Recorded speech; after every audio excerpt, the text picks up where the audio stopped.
ഫ്രാൻസിൽ തുടക്കമായി. യൂറോപ്പിലെ സാമ്പത്തിക പ്രതിസന്ധിയാണ് ഉച്ചകോടിയിലെ പ്രധാന ചർച്ചാ വിഷയം. ഇന്ത്യയും ചൈനയും പോലുള്ള വളർന്നുവരുന്ന രാജ്യങ്ങൾ ഈ സാമ്പത്തിക തകർച്ച പരിഹരിക്കുന്നതിനായി നടപടിയെടുക്കണമെന്നാണ് ഫ്രാൻസ് അടക്കമുള്ള വിദേശ രാജ്യങ്ങളുടെ ആവശ്യം. പ്രധാനമന്ത്രി മൻമോഹൻ സിംഗ് ഉച്ചകോടിയിൽ പങ്കെടുക്കുന്നുണ്ട്. യൂറോ മേഖലയിലെ സാമ്പത്തിക മാന്ദ്യമായിരിക്കും ഉച്ചകോടിയിലെ പ്രധാന ചർച്ചാ വിഷയം. പങ്കെടുക്കുന്ന ഇന്ത്യൻ പ്രധാനമന്ത്രി മൻമോഹൻ സിംഗ് സുസ്ഥിര ആഗോള വികസനത്തിന് ഓരോ രാഷ്ട്രവും എന്ത് നടപടികൾ കൈക്കൊള്ളണമെന്നത് സംബന്ധിച്ച് രൂപരേഖ തയ്യാറാക്കുകയാണ് ഇത്തവണത്തെ G20 സമ്മേളനത്തിന്റെ ഉദ്ദേശം. ഇപ്പോഴത്തെ സാമ്പത്തിക പ്രതിസന്ധി പരിഹരിക്കാൻ ഇന്ത്യയും ചൈനയും ഉൾപ്പെടെയുള്ള ഏഷ്യൻ രാജ്യങ്ങൾ മുൻകൈയെടുക്കണമെന്നതാണ് ആതിഥേയ രാജ്യമായ ഫ്രാൻസ് ഉൾപ്പെടെയുള്ള വിദേശ രാജ്യങ്ങൾ ആവശ്യപ്പെടുന്നത്.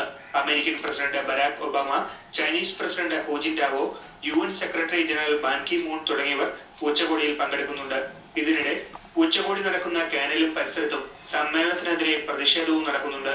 ഫ്രീ ടിബറ്റ് എന്ന മുദ്രാവാക്യം മുഴക്കി കാൻ റെയിൽവേ സ്റ്റേഷൻ മുകളിൽ ആത്മഹത്യക്ക് ശ്രമിച്ച യുവതീ യുവാക്കളെയും കൂട്ടുകാരെയും പോലീസ് താഴെയിറക്കി അറസ്റ്റ് ചെയ്ത് നീക്കി. ഇതിനിടെ French president Nicolas Sarkozy Chinese president Hu ജിൻടാവോയുമായി ഉഭയകക്ഷി ചർച്ച നടത്തി. ഉദ്ഘാടന ദിവസമായ വ്യാഴാഴ്ച രാവിലെ ഇന്ത്യൻ പ്രധാനമന്ത്രി മൻമോഹൻ സിംഗുമായി ഫ്രഞ്ച് പ്രസിഡന്റ് നിക്കോളാസ് സർക്കോസി ചർച്ച നടത്തും. യൂറോപ്പ് നേരിടുന്ന സാമ്പത്തിക തകർച്ചയാണ് G20 ഉച്ചകോടിയുടെ പ്രധാന ചർച്ചാ വിഷയം. ഇന്ത്യയും ചൈനയും വളർന്നു വരുന്ന സാമ്പത്തിക ശക്തികൾ ഈ സാമ്പത്തിക തകർച്ച പരിഹരിക്കാൻ നടപടിയെടുക്കണമെന്നാണ് ആതിഥേയ രാജ്യമായ ഫ്രാൻസ് ഉൾപ്പെടെയുള്ള വിദേശ രാജ്യങ്ങൾ ആവശ്യപ്പെടുന്നത്. G20 ഉച്ചകോടി നടക്കുന്ന ഫ്രാൻസിലെ കാനിൽ നിന്നും ഇന്ത്യ വിഷൻ വാർത്തകൾക്ക് വേണ്ടി KK അനസ്.